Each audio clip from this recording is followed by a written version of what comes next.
Hello. So I recently ran an experiment to test all of the different ways that you can play Spain and Hearts of Iron 4. Uh, the ways that you can play are Nationalist, which is historical. You can play Falangist. You can play Monarchist. hmm you can do Communist. You can do Anarchist. You can do Republican, and then you can do Soviet. This one right here is Nationalist. Now, Nationalist, what's supposed to happen is you're supposed to combine both the monarchist and fascist parties so that the monarchists don't rise up. But here, you'll see that I did it wrong, and the monarchists just rise up anyway because I'm a moron.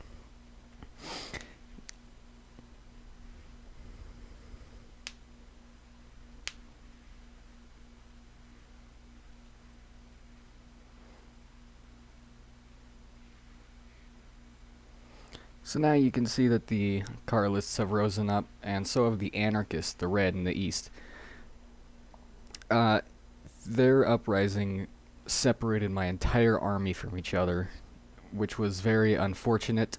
However, I was able to recover pretty easily, I'd say.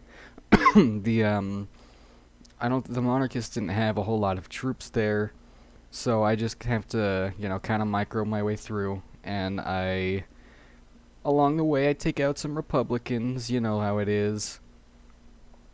Um I I throughout all of this, you'll see me micro a lot. Trying to encircle troops because that's very important, just in Hearts of Iron in general. I take out that pocket, and you'll see that I took out the anarchists. When that East Army group was encircled, I just rushed the anarchists, and that gamble paid off. So I connected the fronts, and my objective at that point was to take out the monarchists. When the monarchists were dealt with, it was just one big push for the Republicans, and clearly you can see that I win. So you can see here, really the only thing that you can do for after the Civil War is join the Axis. When you join the Axis, I mean, I was just lucky enough that France had not fallen yet. Germany was kind of losing, and you can tell here that I just kind of plug walked into France just uncontested. Um, I saved the Axis basically. Um, I didn't have a very large army, just only 24, 23 divisions just walking into France with some defending the ports back home. But since France just wouldn't border me for whatever reason, I just kind of snaked through them, taking their victory points. And Germany created Vichy France, meaning that I lost all of my territory. So this next one is Falangist Spain. Falangist Spain is basically separating from the Carlists, the monarchists, meaning that no matter what you do, the monarchists will rise up. You can see it here. Again, the same thing happened where it just separated me from all of my troops. This time I was not able to get them out, and most of them ended up perishing. The monarchist uprising almost actually killed me. I can't believe that I survived this game, but when the monarchists fell, I just pushed through Republican Spain just like that, very easy. I don't know why it was so easy, but I did it, and just like that, I'm victorious. I don't know what to tell you, man. I'm just that cool.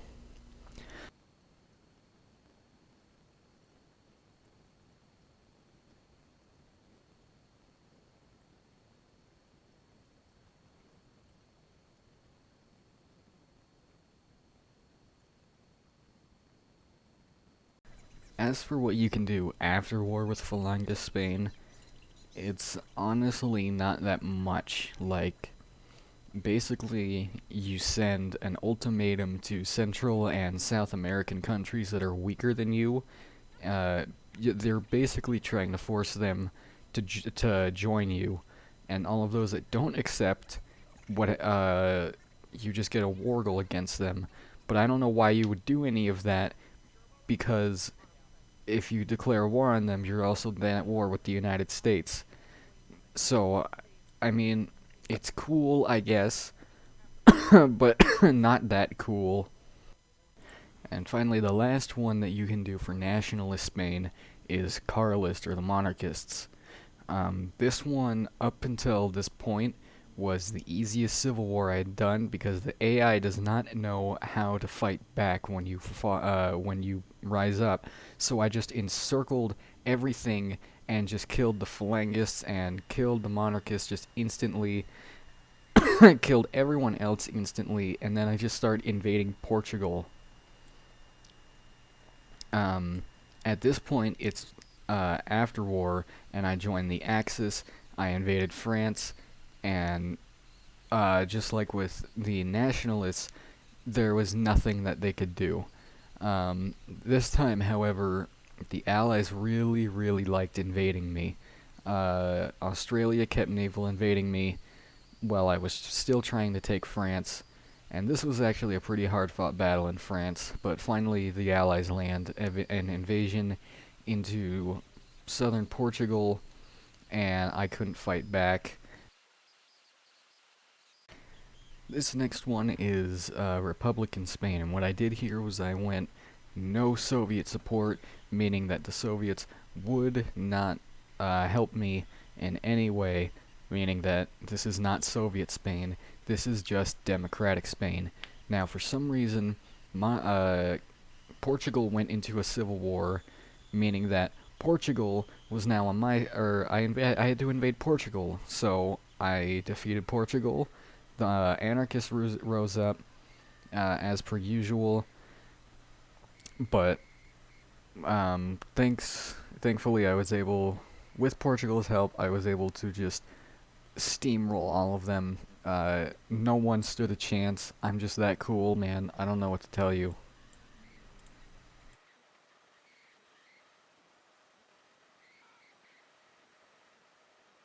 Is the fabled Soviet Spain, which means that I accept all Soviet support, but that support comes at a cost. When the Civil War is won, the Soviets integrate Spain as a puppet. Um, I mean, that's pretty much it. There's not a whole lot else to it.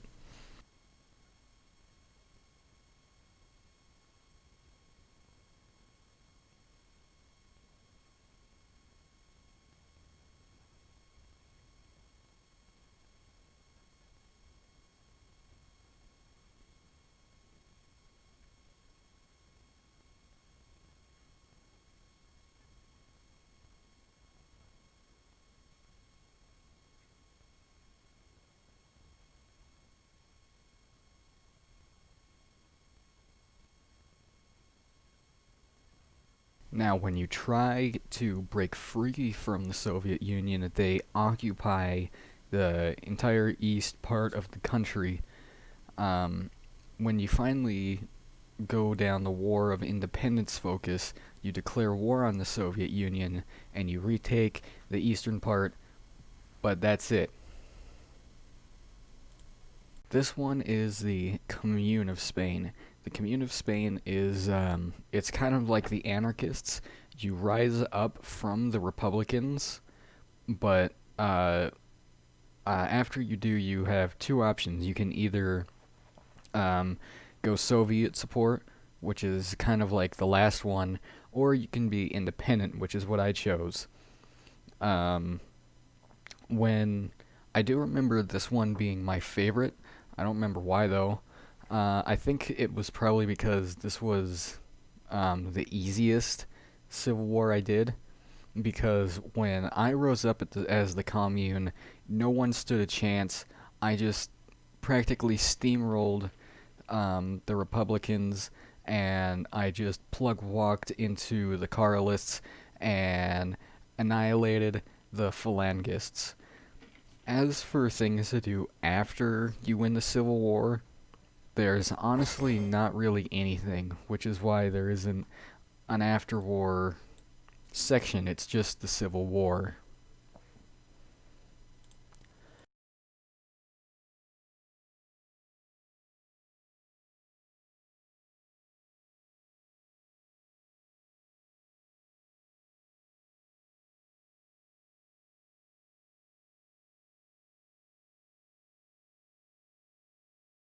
Okay, now, I saved the best for last, and I mean that because the Anarchist was absolutely the most fun I've had in the Civil War. You can see here that when I rise up, I absolutely annihilate the Republicans, the Falangists, and the Carlists. Now, the bulk of what makes the Anarchists interesting is what happens when you, is what happens after war. You see, I invade Portugal, and then I invade France. They stand no chance.